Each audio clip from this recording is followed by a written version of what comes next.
অবশেষে খসে পড়ল সেনাপ্রধান ওয়াকারুজ্জামানের মুখোশ।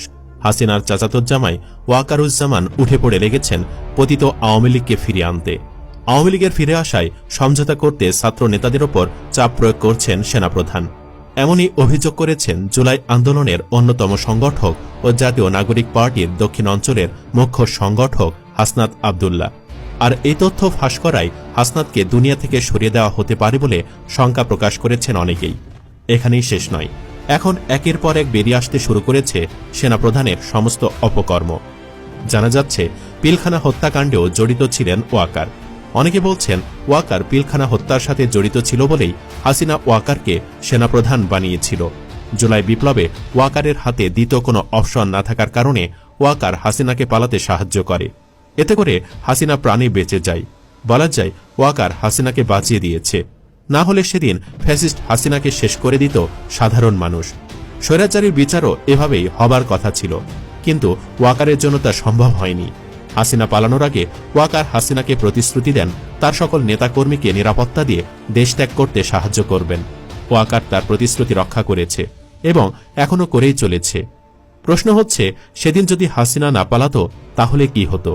সেদিন হাসিনা না পালালে একদল বিদ্রোহী সেনা অফিসারের হাতে ওয়াকারের প্রাণ যেত এবং হাসিনার মৃত্যু হতো গণভবনে, সাধারণ ছাত্র জনতার হাতে। সুতরাং যারা বলে ওয়াকার আমাদের উদ্ধারকর্তা, এ কথা সম্পূর্ণ ভুল। ওয়াকার যদি দেশপ্রেমিক হতো তাহলে হাসিনাকে পালাতে সাহায্য করত না, বরং হাসিনাকে বন্দী করত। এখানে শেষ নয়, বহুল আলোচিত আয়নাঘরের বিষয়েও সবকিছু জানতেন ওয়াকার। বছরের পর বছর কর্তৃপক্ষ গোপন কারাগারের কথা অস্বীকার করলেও শেখ হাসিনার প্রায় 16 বছরের শাসন ব্যবস্থা ভেঙে পড়ার পর গুমের শিকার ব্যক্তিদের অনেকে ফিরে আসছেন। তাদের মুখে জানা যাচ্ছে সেই কারাগারের লোমহর্ষক বর্ণনা। আয়নাঘরে বন্দি দশা থেকে ফিরে আসা যারা একসময় চুপ ছিলেন তারা এখন নির্মমতার বর্ণনা দিচ্ছেন, যেখানে গত 1.5 দশক ধরে গুম করা ব্যক্তিদের অমানবিক অবস্থায় রাখা হতো, অথচ সেই আয়নাঘরের সকল প্রমাণ নষ্ট করেছে ওয়াকারের লোকেরা। এদিকে ক্যান্টনমেন্টের মিটিংয়ে সার্জিস আর হাসনাতকে যখন ওয়াকার আওয়ামী লীগকে ফিরিয়ে আনার প্রস্তাব দিল, তখন ওরা একদম ক্লিয়ার বলে দেয়, আপনি এটা করলে 5 তারিখের উল্টো ইমেজ তৈরি হবে আপনার, সারা দেশে ভিলেন হয়ে যাবেন। ওয়াকার সঙ্গে সঙ্গে উত্তর দেয়, আই কেয়ার নাথিং, কে কি বলল আমার যায় আসে না। এদিকে বড় বড় তালেবররা কয়েক মাস ধরে ওয়াকার আর কচু ক্ষেতের দালালি করে যাচ্ছে।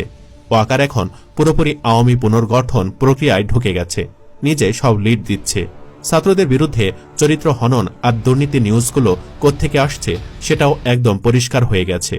পিনাকি ভট্টাচার্য বলছেন, ওয়াকারকে শুধু একটাই কথা বলবো, নাটক কম করো প্রিয়। মাসুদ